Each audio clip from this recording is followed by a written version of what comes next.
semua, assalamualaikum warahmatullahi wabarakatuh. Nama aku Via. Baik, di sini aku akan menceritakan cerpen aku dengan unsur intrinsik. Gimana unsur intrinsik ini? Yaitu terdapat tokoh, tema, dan perwatakan. Nah, kali ini aku akan membahas tentang cerpen aku yang berjudul Sahabat Selamanya. Nah, sebelum kita memasukin cerpen Sahabat Selamanya, buat teman-teman jangan lupa like, comment, share pada channel aku kali ini ya.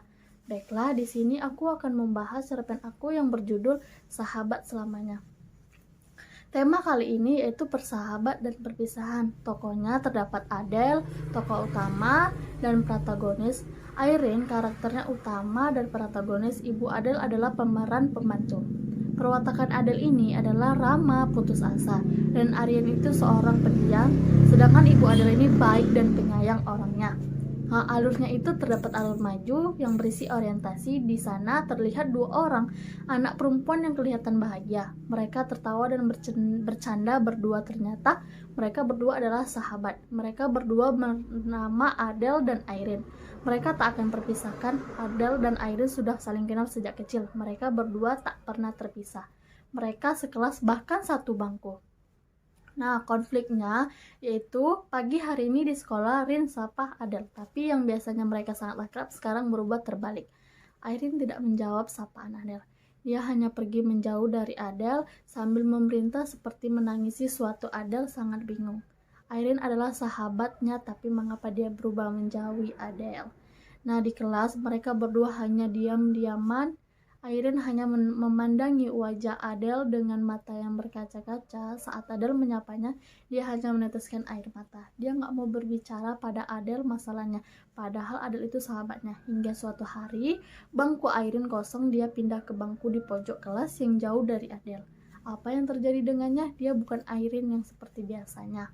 Apakah Irene marah pada Adele? Tidak mungkin, soalnya Adele itu sahabatnya. Adele nggak mau sahabat satu-satunya pergi. Adele takut Irene arah pada. Adele pun meletakkan secangkir surat kecil di depan rumah Irene. Surat itu tertulis, Irene, kamu marah ya sama aku? Kalau aku salah bilang aja, aku bakal minta maaf sama kamu. Sorry ya, sebagai sahabat aku gak bisa jadi seperti yang kamu inginkan. Kalau kamu udah gak mau jadi sahabatku lagi, aku gak bakal marah. Tapi hati kecilku ini tetap sedih kalau kamu gak mau jadi sahabatku lagi. Kuharap kamu cepat membalasnya, kata Adele dari surat itu. Dan Adele selalu memeriksa kotak surat di depan rumahnya, berharap ada surat balasan dari Irene, tapi hasilnya selalu nihil. Gak ada satu surat pun di kotak surat tua. Adele itu sudah tak sanggup menunggu lagi. Di malam yang dingin ini dia langsung berjalan cepat menuju rumah Irene. Adele tidak berhenti sebelum sampai rumah Irene. Tiba langkahnya berhenti mendadak tepat di tujuannya, rumah Irene. Sedangkan menangis di depan jendela sambil memegang surat dari Adele. Di situ terlihat Adele kebingungan kenapa Irene nangis baca surat dari Adele. Lalu si Adele teriak, Irene, dari depan rumah. Tapi di situ Irene malah pergi dan tidak terlihat lagi Irene di depan jendela. Adele pun pergi dengan langkah pelannya dan sekali-sekali menoleh ke belakang mengharapkan Irene keluar dari rumahnya. Nah, keesokan harinya di papan absen tertulis nama Irene. Adele pun menoleh ke arah bangku Irene yang jauh darinya. Ternyata benar, Irene gak masuk. Sekarang di hari-hari Adele udah gak ada canda dan tawa lagi bersama Irene. Mungkin Irene udah punya sahabat yang lebih baik dari kupikir, Adele, kata si Adele. Adele sangat tidak bersemangat melangkah pulang ke rumahnya. Biasanya Adele pulang sama Irene, sekarang Adele hanya sendiri. Di situ terlihat Adele sudah hampir meneteskan air mata kesepiannya. Adele melihat ada surat di dalam kotak surat di depan rumahnya. Lalu Adele pun membuka kotak surat tua di perlahan-lahan dan mengambil surat dalamnya. Di situ Adele sangat terkejut. Itu surat dari Irene. Surat itu tertulis, maaf ya Adele, aku bukan gak mau jadi sahabat kamu lagi, cuma setiap aku ngelihat kamu rasanya pengen nangis. Aku bakal pergi keluar kota. Aku sedih setiap ngelihat kamu, soalnya kita bakal berpisah lama. Mungkin kalau sudah 1 tahun aku pergi, kamu bisa jemput aku di bandara. Itu juga kalau kamu gak lupa sama aku. Bentar lagi aku mau berangkat ke bandara. Selamat tinggal, dari Irene. Nah, klimaksnya ini yaitu berisi, belum sempat Adele ganti baju, Adele langsung lari ke rumah Irene. Adele lihat rumah Irene kosong. Tiba-tiba terdengar suara mobil. Suara mobil ini terdengar dari garasi Irene. Tiba-tiba mobil Airin keluar dari garasi dan di dalamnya ada Airin yang melambaikan tangan pada Adele.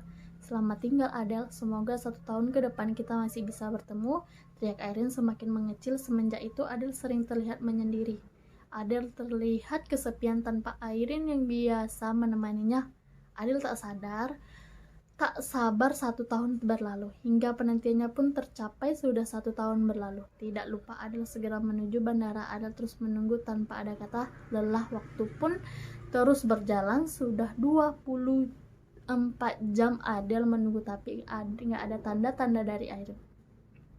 Keluarga Adele udah kebingungan mencari Adele. Semua tempat kesukaan Adele udah dicari, tapi Adele tetap agak ketemu orang tua. Adele nggak berpikir mencari Adele ke bandara. Nah, itulah unsur dari novel yang berjudul Sahabat Selamanya. Semoga teman-teman suka dengarkan aku menceritakan tadi, dan jangan lupa buat teman-teman buat like, comment, and share ya. Terima kasih. Assalamualaikum warahmatullahi wabarakatuh.